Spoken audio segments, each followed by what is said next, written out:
I'm level 100, I've beaten Uber Lilith, I've played over 200 hours of Diablo 4, and here are 10 reasons I'm tired of this game. Number I one, think you just gave us 3. Yeah, I feel like, didn't he just give us 3 reasons? Yeah. Uh-huh. the grind is just too much. I've loved Diablo 2 since I was a kid, and Yeah. one of the reasons I still love that game is because it doesn't require me to commit my entire life for weeks in order to max out a character. I can grind for a few days and realistically expect to have accumulated most items that I'm looking for to kind of max out. Is that not the case with Diablo 4? I feel like that's the case with Diablo 4. I feel like it is. Character. A lot thanks to trading as well. So heading into this game, I was not prepared for the commitment required in order to not only reach level 100, but to optimize my gear, and don't get me started on what it took to kill Lilith. Basically, I'd like to be able to experience the endgame of Diablo 4 without committing 10 hours a day for weeks. Let people level up Committing fast. 10 hours a day for weeks, experience the end game. I mean, like, is there anything like a capstone challenge that's equivalent to Uber Lilith in Diablo 2? Because, like, my understanding is there's not. No, yeah, I didn't think so. Uber Tristram? Yeah, but, like, is it anywhere near the difficulty of this? Is all I'm saying. At least to level 90 or so. And then it can slow down a bit, that's fine. Number 2. Why I feel like leveling before they did the buff to nightmare dungeons did feel kind of bad, and I'm glad. Like, I feel like now leveling feels really good, and even while you're leveling in a nightmare dungeon, I feel great doing it. Before then, I was like, yeah, leveling is pretty fucking slow. Tree of Whispers, Fields of Hatred, and the Legion events and world bosses, and even just running around farming the open world, so meaningless. All of it. There's literally no reason to do any of these things once you're in the end game. Well, you want to do the thing is with world bosses, like, do you want them to make world bosses mandatory, where like you have to log on to do a world boss? I kind of don't. Personally, I don't. Like, I would be much happier that, like, it's just they are these things that randomly fucking spawn. Maybe they give you a couple of cosmetics. Like, that's it. I don't want to see any other crazy shit. In terms of Hell Tides, obviously you want to do Hell Tides because you get Forgotten Souls out of it. And they're also better for leveling now. The chests give more experience. That's been improved as well. So, other than that, let's see. The Legion, I've never done a Legion event. Who gives a fuck? But, yeah, I mean, Chad, fat experience bonus to world bosses. I feel like if world bosses gave a lot of experience, that'd be cool. I'd like that. But, like, don't go and make it, like, where you have to do them.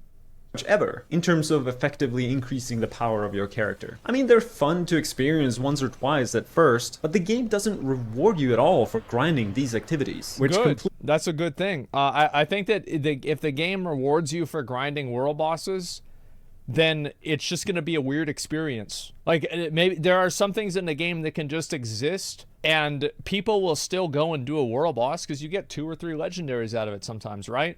Like, it's not like you don't get anything out of it. It's just that it's not as efficient as farming nightmare dungeons on repeat. So yeah, like, I don't want it to turn into Lost Ark where, like, you have to do the world boss every time it spawns. Fuck that. Completely removes my motivation to do them in the endgame, which is sad because now there's less content for me to enjoy. Number 3, the only endgame activity. I mean, you can still do it. It's just, I mean, you get legendary. I like, what does he want them to add, right? I mean, do you want them to add like some kind of shit where you have to you have to do a world boss in order to get certain pieces of gear? Because, like, I would hate that, because then you have to log on at certain times not to do it. Like, to do it, like, I would really hate that. Yeah, remember that Omnium Stars where I had to kill Moke, like that fucking chameleon shit? Oh, it was awful. Outside of dungeons worthwhile if I want to grow my character is to do Hell Tides, Yeah. purely to farm Forgotten Souls that can't be found anywhere else. Right. Honestly, I think this is great. I love speed farming these temporary areas once in a while for a specific reason. But why is Hell Tides one of the only activities that actually has a purpose? And why? I feel like isn't that kind of problematic that, like, we just got done talking about how you know, you were unhappy that world bosses and these other things didn't have an incentive, and now Hell Tides do have an incentive, and now that's a problem too. I feel like it's fine. Do I need to use a third-party site to make the gameplay of Hell Tides actually satisfying and enjoyable? Just tell me. That's true. I do feel like the mystery chests, are they really mystery chests when there's a website that tells you where they are? I kind of agree with this. I do kind of agree with this, because it's like people have metagamed this to the point to where everybody just goes to the website. They're mystery chests for the average gamer. I feel like even the average gamer is going to learn to go to helltides.com. I feel like they will. Like, I mean, you have to go into like the really, really average gamer for that not to be the case. me on the map where the mystery chest is and highlight for me where the events are. You can make it exciting, like, oh, there's a horde of demons coming in this particular area, like, hurry up and save the people. So I agree with this, actually. I think he's right about this. I would like to see more Helltide events, because I feel like a lot of time whenever I'm doing Helltides, I'm just rotating from boring event to boring event. And it would be cool if there were more Helltide specific events that you could get excited for, and there would be indicators on the map that would tell you that, like, oh, a demon commander is going to invade in 2 minutes, so go over there. Like, that'd be cool. Overall, I think the Helltides experience is great as a concept, and it can be improved. Then there's Nightmare Dungeons. For a while, it was great to complete these to upgrade my glyphs for my Paragon board. Like, it felt like there was a purpose for completing them. But now that all of my glyphs are level 21, max level, Nightmare Dungeons, other than just farming, killing monsters, it's just a way to challenge the power of my character. The fact that I've found better items back when I was level 70 2 weeks ago, killing mobs in the open world, than what I'm finding now at tier 90 plus Nightmare Dungeons, it makes no sense. You'd think at least the minimum item power of the items that drop in higher tier dungeons would increase, but no. I can see what he's saying with this. I'm not sure if I agree with it or not, because, like, I can see what he's saying, like, because, like, it does feel bad that, like, you're clear, like, this guy's in a 71 right now. He's in a 71, and he's gonna get the exact same gear that he would get from, like, open world. Now, obviously, whenever you're doing a high-level dungeon, you have a much higher possibility of getting ancestral items. But maybe, like, after you went above 50 or something like that, you could get, like, maybe a higher chance that there would be higher item level or something like that. It would be cool if they added that. Yeah, I understand that. I am literally punished for spending my time trying to do harder content. The most efficient use of my time would be to speed farm tier 40 dungeons in groups. That's what I do. Sounds awful and boring. No, thank you. Speaking of harder content, beating Uber Lilith. Yeah, I think that that's definitely not the way that you should do it. I don't really like that nightmare gear. Yeah, higher magic find, something like that. That'd be really nice. Sacred items should just stop dropping after a certain nightmare level. Yeah, I totally agree with you. So it's like, yeah, I mean, I get that, and I can see where he's coming from, and, like, this is, like, a very popular complaint with Diablo 4 that I think is very accurate, that Diablo 4, after, like, level 70 or 80 or so, sometimes you just, like, run out of stuff to do. Like, you're just grinding more Paragon levels for the sake of grinding more Paragon levels to kill this one boss that doesn't give you anything. I definitely see where he's coming from with this. As a solo rogue, it took me over 1,600 attempts over 9 days. That's a lot. You should check out the video to see my misery if you haven't already. Yes! It was honestly a huge sense of accomplishment for me, but the fact that I was not rewarded in-game at all, other than a red horse that kind of looks like the other red horse I already had. Yeah, that is pretty fucking stupid. How about making her drop at least some high 800 plus item power loot, maybe rare uniques, anything? I totally agree with this. Uber Lilith is the hardest content in the game, and it should give the best gear. It just feels so weird. Like, why is there zero reward and purpose to do the hardest content in the game? And since the tweet the other day revealing that rarest uniques can drop from level 85 monsters onwards, like, it's more likely you'll find Shaco spamming lower tier dungeons than I would be slowly slogging through 80 plus tier dungeons. We don't know if that's true, but I would assume it probably is. Make any sense. The hardest content should provide the best loot. Or am I crazy? Number 6. Yeah, no, he's not crazy. I totally fucking agree with him. This part, like the beginning, I disagreed with a lot of that. I completely fucking agree with that. They should absolutely give you the best gear. Like, these items should drop from Uber Lilith. Stupid, nonsensical drop rates of the rarest uniques in this game. Let's be honest. I love how, you know, somebody on Twitter made this observation that all of the serious super hardcore players don't like the drop rates for these really, really rare items, but all of the super casual dumb players do. And the reason why is because the super hardcore players know what those drop rates mean, and the casual players have no fucking idea. Because they don't understand statistics. Yeah, every single, like, serious hardcore player that I've seen, almost, thinks it's stupid. And the people that think it's good are the people that are like, they don't understand what numbers are. Diablo 4 is basically like sitting in a casino in front of a slot machine, Yeah. hoping you hit the jackpot and find Shaco. The only difference is the slot machine is rigged, and you can't actually win. The players of this game are set up to fail, thinking that they can find these items. People are gonna waste hundreds of hours and never find even one of them. And let's say they do. You find Shaco, and it rolls poorly. 4.8% DR out of 10. Like, if it's that rare, why do the stats vary so much? Yeah, I mean, in my mind, it's borderline abusive to the player base of Diablo 4 to What's this here? Coolie? Okay. put these items in the game and somehow make people think that they can be found. Number 7, managing an yeah, it's stupid. I think that it's not a carrot on a stick if the carrot's on the moon. Like, you tell a horse, hey, go get that carrot. Look up, you see it's on the moon. Go get it. Organizing my items, my stash, sigils, elixirs. I mean, God, it just feels so bad. Frustrating, annoying he's right about to this. not have sufficient space for all the items that you make me pick up. And a lot of times not even be able to pick it up because my inventory is full, and then I have to hover over each individual item to read to see if they're good or not. I mean, I think I've read more text over the last 3 weeks. They should have a thing where you can make an item filter to basically you can cull items based off of whether they're like sacred or ancestral, and you can cull weapons based off of what their item level is, and like you can make it to where you don't see gems and other stuff like that. There's no reason for that not to exist. Weeks than I have in my entire life. I'm an audiobook kind of guy, and instead of giving me the option to mark an item as junk, just give me the option to lock an item as quality. This way I only have to lock an item 1 out of 100 times instead of junking an item 99 out of 100 times. Number 8. That's actually a really good point that he brings up. Being able to lock items seems like an obvious good decision. Yeah, he's totally right. There's no reason why you can't lock an item.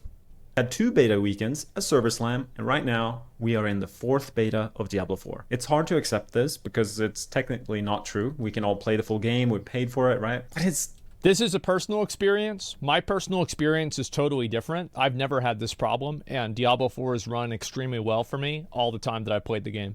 I've had a few hiccups here and there, but overall it's played very well. Definitely a work in progress. Personally, we knew this coming into the launch of this game, but there's so much that would improve the experience of playing this game. And I am surprised most of the obvious changes that would make this game better have not been implemented yet. Number 9, there's not enough build altering aspects or uniques. True. He's right about this. I totally agree. Select few items that are fun that I tend to gravitate towards, which is a great starting ground. There's not many items that allow for creativity. A lot of it's just bonus damage, bonus armor, and 90% of builds ends up using the same ones. I'm definitely excited for more. Yeah, I feel like in Diablo 3, there were a number of items that were just like so strong that they would change the way that like a class played. Now, it's hard to do that and not just have those items be just like the de facto BIS for everybody that everybody has to use and nothing else is good. So it's hard to do that. But I do wish that there were more items that actually changed the way that abilities worked. Build variety in the future. You know, different ways to deal more damage, different ways to be more tanky. Yeah. Finally, number 10. The concept of trading in this game is never amazing. traded. I kind of like that you can pretty much only trade rare items and that in-game gold has become a trading currency. But how do I find people selling the items that I'm looking for? Or He's completely right about this. Trading in Diablo 4 is not great, and there should be a trading channel for people to link and sell items. Who want to buy the items that I have. Do I have to use third-party sites or That's random outrageous. Discord? Any time that a person has to tab out to use something, like whether it's helltides.com or Discord, that's ridiculous. This seems crazy to me. Here's a free tip for Blizzard. Have a look at the systems of the most successful trading sites. There's a trade channel. My understanding of the trade channel, according to some of the other guys that I talked to, is that the trade channel is only limited to the people that are currently in the phase that you are in. It's only in your shard. So there's 16%, there's 16 or 12 people in the trade channel. Well, now that's done. That's terrible. Yeah, I know. A lot of people might think that, but yeah, it's really bad. So we don't really have a trading channel. Also, another issue is that items that drop that are ancestral should always drop with item level requirement of 60. I don't like this idea where, like, if I'm like 94 or 95 now, and if I drop a piece of gear, the item level, it requires level 94 to equip. Why?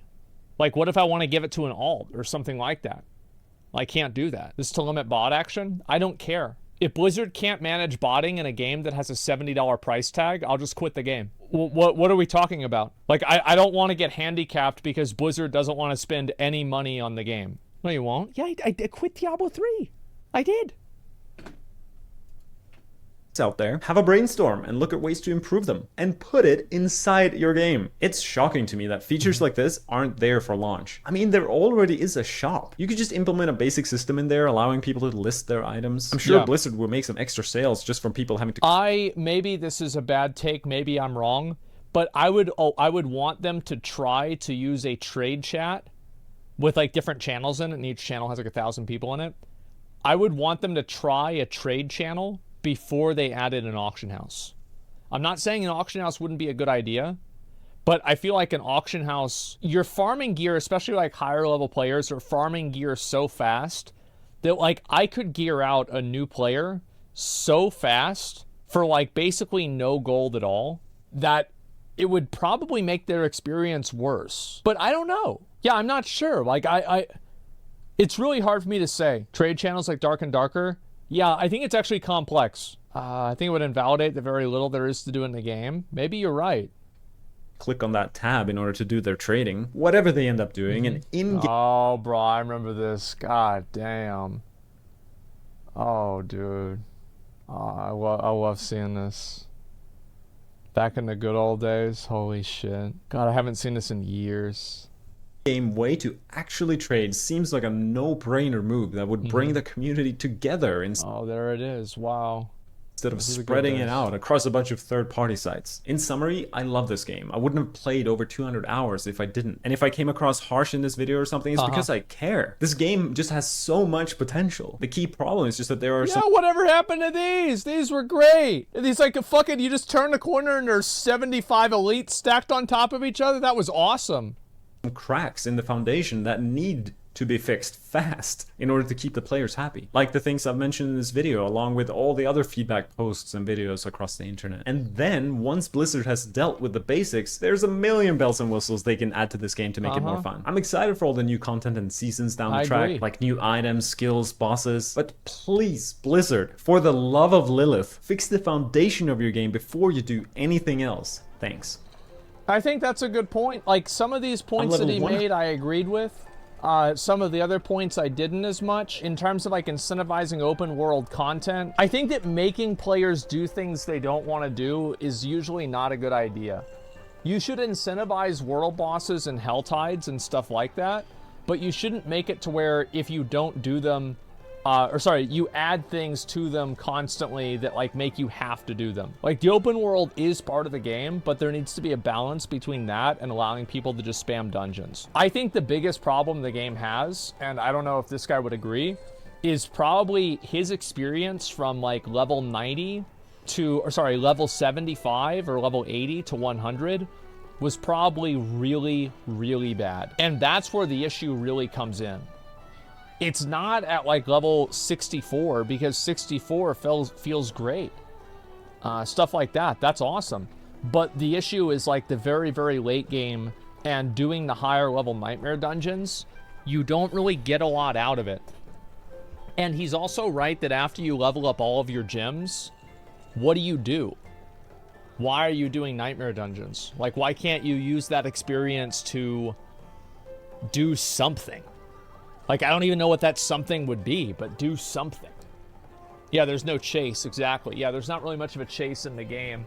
And the only chases that you do have are these, like, completely abstract items that you have no real way of working towards. So, yeah, I quit 84, waiting for a season to drop since my Eternal character is useless once it comes out. Well, I'm gonna hit 100. I'm gonna play through all this stuff. But yeah, I definitely feel that way. Blizzard wants you to create a new character and do it all over again. I just don't think that's what's going to happen. I mean, I'll be real. Let's see here. The world bosses. I think Hell Tides are fun. I don't mind Hell Tides. They're enjoyable. They're like different content, but yeah, they could be spiced up a lot more. Leveling up Nightmare Dungeons, yeah, there's not really much of a point to do higher tier ones. They don't really give you anything special. Sacred items shouldn't drop in Nightmare tier level 71. I mean, Lilith should drop the special items. Like, I don't really know why this doesn't happen. These should be the drops from Lilith. I don't know why they're not. It's just like, yeah. A lot of this stuff I do agree with. I kind of disagree with spamming dungeons. Just make the general map more worthwhile to farm. Why set limitations on one aspect of the game? Well, I don't think it's limitations, and I think that the open world should be appealing, and you should want to farm the open world, but you shouldn't feel like you have to. Ideally, they should be equivalent. You think the game is devoid of content between Elias and Uber Lilith? Yeah, I think so too. Is it because it's a drip feed, a live service? No, I just think that they don't have anything else in between the two. Open world already feels nerfed compared to Helltides. Yeah, open world is super, super easy. Had more fun doing Diablo 3 bounties to get all the stuff I needed than doing the bounties in Diablo 4 to get a chest with random crap. Yeah, having specific unique items that could drop from the Whispers would be really cool. I don't know if that would force gameplay too much or not, but I think that would probably be a good thing. Oh, let me link you guys this video. I know obviously, like, you know, some people might disagree. Guy's level 100, maybe burned himself out, etc.